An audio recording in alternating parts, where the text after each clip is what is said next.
નકરું ફરાળ કરીને પછી છે ને બધું ઠંડુ કરવા આવ્યા છે ને ભાભી. તું શું ખાસ ના છે ને કહું 12 ને 1 10 કેટલા 5 થઈ ગઈ છે અને અહીંયા જો ચાની ચુસ્કી લાગે છે અત્યારે ચા દાઢી. અને જો પિયરમાં આવીને એટલે અમદાવાદ હોય કે સુરત હોય શાંતિ જ હોય, ખાલી બેહવાનું જ હોય અને એમાં ભાભી હોય ને એટલે વધારે શાંતિ હોય. જો આ ભત્રીજો છે ને મારો બહુ એટલે બહુ શરમાય છે, બહુ શરમાય છે. આ તું શું ખાસ મને જય શ્રી કૃષ્ણ આમ આમ કરો. અમારે બા છે ને સાંભળતા નહીં એટલે ખાલી કેવું ને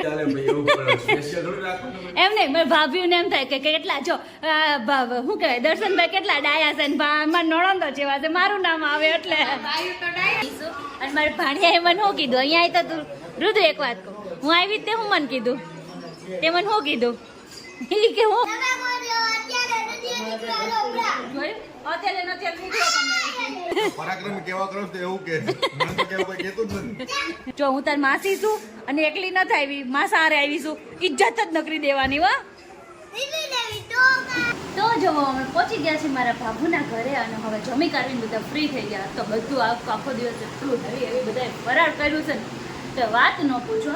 તો આપણે ફરાળ કરીને એકદમ ફ્રી થઈ ગયા છે અને હવે છે ને આપણે જવાનું છે બધા આઈસ્ક્રીમ ખાવા જઈશું. તો હાલો બધા જઈ આવી આઈસ્ક્રીમ ખાવા, ત્યાં તમને બધાને મળાવું. કેમ કે અત્યારે આવીને અમે સીધા વાતો એ બધા લાગી ગયા હતા. કાંઈ નહીં, હાલો હવે બધા મસ્ત થોડું ગરમ ગરમ કરીને હવે ઠંડુ કરવા જઈએ. તો હાલો હવે બધાય છે ને અહીંયા છે ને નકરું ફરાળ કરીને પછી છે ને બધું ઠંડુ કરવા આવ્યા છે ને ભાભી. તું શું ખાસ? જો અમારો ભત્રીજો માસીને એટલો શરમાય છે ને કે વાત ન પૂછો. એ ટપ્પુ તમે શું ખાવાના છો? અને આ ભતલી જો માલો છલમાતો નથી. એ બીજું મારે સામું જો બીજ હું આઈસ્ક્રીમ આપી જો. આઈસ્ક્રીમ ખાવું છે હે? એ તો વાકો પડીને જ મારે સામું જોવે છે. શું ખાશો? કેન્ડી ખાશો હે? માવા મલાઈ ખાશો? તમારે ભાઈ દર્શન તમે ખાઓ ને? ખાઈ લેશો ને? નહીં ખાઓ ને તમારે બે ભાઈઓ તો ને થોડી ખવડાવી દે. જરૂર નહીં પડે. નહીં ને એમ તો જમે ખાઈ લે એવા છે, ના પાડે બધા. તો જો બધા આઈસ્ક્રીમ ખાવા આવી ગયા છે અહીંયા. તો જો રાતના છે ને કહું 12 ને 1 10 કેટલા 5 થઈ ગઈ છે અને અહીંયા જો ચાની ચુસ્કી લાગે છે. અત્યારે ચા દાઢીની ચા દર્શનને ન મળે ને તો નીંદર ન આવે હો ચિરાગભાઈ, એવું છે. ચા પી નીંદર આવે, ઘણા ચા પી નીંદર ના આવે, મને ચા પી નીંદર આવે. હા એટલે જો હાડો બનાવી અહીંયા ચા પીવે છે. અને એની વાદે જો અમારે કુસુભાઈની હાલે છે થોડીક ચા. તો બધા જો અહીંયા ચાની ચૂસકી ને એવું બધું હાલે છે અને બધા હોઈ ગયા છે ને અહીંયા ચા પાણી હાલે છે. અમારે કુસુભાઈની ચા પાણી હાલે છે. કેટલા માની ચા પીવો હોય કે મામાના ઘરે જવું છે? નો તો કોના ઘરે આવ્યો છો? હું હજી ખૂટી હતી અને દર્શન છે ને કોઈ સાસરીમાં આવ્યા છે ને તો ટકાટક તૈયાર થઈને બેહી હતી ગયા. ઇમ્પ્રેશનમાં ગોબો ન પડવો જોઈએ. તો જો મસ્ત ના તૈયાર થઈને બેહી ગયા. લોકો બતાવું જો એના ગૌઢા સાસુ જોડે વાતુના વડા કરે છે. Good morning Darshanji. જય શ્રી કૃષ્ણ. જય શ્રી કૃષ્ણ. સાસરીમાં આવીને અમે જય ગોપાલ વાળા છે, જય ગોપાલનો પંથ રાખો. મારો પંથ સાચવીને બેસીએ, તમે તમારો પંથ સાચવીને બેસો. એવું કરવાનું. મારે ભત્રીજો જોવા આવ્યો કે ફુવા હું કહે છે, કયા પંથની વાતો કરે છે એમ. પંથ આપણે બે છે. એવું છે. જય શ્રી કૃષ્ણ. બે ભાઈઓ જ છે ને ગમે એમ તો. અને એમ નહીં, મારી વાત સાંભળો. આ તમે સાસરીમાં આવ્યા એટલે ઇમ્પ્રેશનમાં આમ ઘોબો નહીં પડવા દેવાનો, એટલે તમે આમ નાહી ધોઈને વેલા હાર તૈયાર થઈને બેસી ગયા હતા. આપણો નિયમ જ છે, વેલા જાગી ગયા નહીં. હે ને? આજ તો છે ને કહું હું પૂછી હતી દર્શન નાહી ધોઈને તૈયાર થઈને બેસી ગયા. વેરી ગુડ હો. આમ સાસરીમાં આવ્યા થોડુંક આમ રાગવું જોઈએ ને, કા રાખવું પડે ને એમ, હે ને? જી હાલ તો ઈ જ હાલે ભાઈ, એવું સ્પેશિયલ થોડી રાખવાનું. એમ નહીં, મારી ભાભીઓને એમ થાય કે કેટલા જો શું કહેવાય દર્શનભાઈ કેટલા ડાયા છે ને અમારા નણંદો જેવા છે, મારું નામ આવે એટલે. જો બે નહીં તમારા જ વખાણ કરશે પછી. કરશે 100%. હા હંમેશા બેનું છે ને ભાઈ બાજુ જ હોય, ઈ નણંદ બાજુ નો હોય. નણંદ બાજુ ન હોય. નહીં રાખવાનું. હવે મારા જીજાજી આવે છે, મારી બાજુ બોલે તારી બાજુ બોલે છે. હે? હા એ તો એમ હું બોલું છું ને મારા જીજાજી બાજુ, મારા ભાઈ બાજુ જ બોલાય ને. મારા નણંદ ડાયા હોય મને ખબર જ હોય, મારા નણંદ બહુ ડાયા છે એમ. આપણે રોડની સાયકલ કેમ હોય? હા. તું ખુદ એક જાગતી હોય હું મારું શેડ્યુલ કમ્પ્લીટ મારું કઈ નીકળી જ ગયું સરસ એવી સાયકલ કન્ટિન્યુ રાખજો અમે કઈ એવું કઈ સાયકલ બાયકલમાં માનતા નથી એટલે કન્ટિન્યુ છે કે નહીં એમ છે તમારી છે એટલે જ કહો અમે કઈ સાયકલ બાયકલમાં માનતા નહીં અમે તો અમે મોજ પડે ત્યારે ઉઠવા વાળા છીએ અને અમારે આ ભતલી જાય જો પાસી શરમ આવી જો પાસી શરમ આવી મારે આ ગટિયાને શરમ બહુ આવે છે મારો દીકુડો એમાં દીકુડો અને એમ જો આમ શું કહેવાય મારા ભાભીને હું નો રસોઈ બનાવું તો કાંઈ નહીં પણ એનો જો આ ભાણીઓ બનાવવા લાગે જો હેલ્પ કરાવે હારો હાલ હા મામીને પણ કામ એટલું વધારે દે તો કહો પછી મામીને ફોન કરવા પડશે ઓલી વસ્તુ ક્યાં પડી છે તો જોવો એ નાસ્તાની બધી તૈયારી થઈ ગઈ છે અને અહીંયા ચા બને છે ને અહીંયા જો બધું આવી ગયું છે અને હવે છે ને બહુ હમણાં હવે નાસ્તો બધા કરવા બેસી જવાના છે તો છે ને અને જો પિયરમાં આવીને એટલે અમદાવાદ હોય કે સુરત હોય શાંતિ જ હોય ખાલી બેહવાનું જ હોય અને એમાંય ભાભીઓ હોય ને એટલે વધારે શાંતિ હોય કા ભાભી પિયર જાય ત્યારે અલગ જ મજા હોય કા આરામ જ કરવાનો પછી અમદાવાદ હોય કે સુરત હોય ગમે એ હોય પણ પિયર ગયા હોય ને એટલે શાંતિ હોય નકર તો સવારમાં ઉઠીને પેલા નાસ્તાની જ ઉપાધિ હોય હવે એ ઉપાધિ ન હોય પેલા જો આવી ગયા હોય નાસ્તા તૈયાર હોય પછી તો હાલો બધાય જો નાસ્તો કરવા તમારી વાત સાંભળ જો આ ભત્રીજો છે ને મારો બહુ એટલે બહુ શરમાય છે બહુ શરમાય છે આ તું શું ખાસ મને કે તાર નામ હું છે એમ કહી દે તાર નામ હું છે એકવાર કહી દે એકવાર કહી દે ને એકવાર કહી દે તાર નામ હું છે આ મારા ભતલી છે ને બહુ શરમ આવે છે હારું છે ને બા આમ કરી દો હા ઉભા રહ્યો હારું આમ હાથ કરી દો જય ગોપાલ કરી દો બધાને જય શ્રી કૃષ્ણ આમ કરો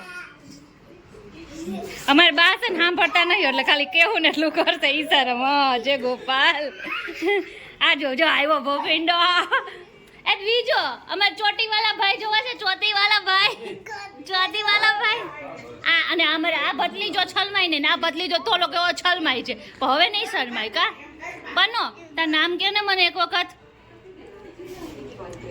કુચલી હું કલેજમાં દીકલો એના અહીંયા જો મોજ પડી ગઈ છે રમકડા રમવાની એને જ બીજું માલી એમાં ઢીંગુલો એ પ્રણીત તો જો અત્યારે બપોરના 11:30 વાગી ગયા છે અને રસોઈની બધી તૈયારી થવા માંડી છે તો જો એ બધી રસોઈ બને છે અને હમણાં પછી છે ને આપણે જમી કાઢીને આપણે પાછા મોટા બેનની ઘરે બીજા બેન રહી છે ને ફઈના દીકરા ત્યાં જવાનું છે તો અત્યારે હવે એ જો જમવાનું મસ્ત બને છે ભાભી બધું બનાવે શું બનાવે છે ને ખબર નથી આપણને અહીંયા છે ને થાળીમાં આવે ને ખબર પડે ત્યાં તો જો દાળ ઉકળે છે એટલે કંઈ ખબર નથી કે શું બને છે હમણાં બની જાય પછી ખબર પડશે તો કાંઈ નહીં વ્લોગમાં કન્ટિન્યુ રહેજો બહુ મજા આવવાની છે તમને મારા મોટા બેન છે ને એની ઘરે આવીશું અને મારી ભાણિયાએ મને શું કીધું અહીંયા તો તું રુદુ એક વાત કહું હું આવી તે હું મને કીધું તે મને શું કીધું એ કે હું માસી તું આવી કે વેતી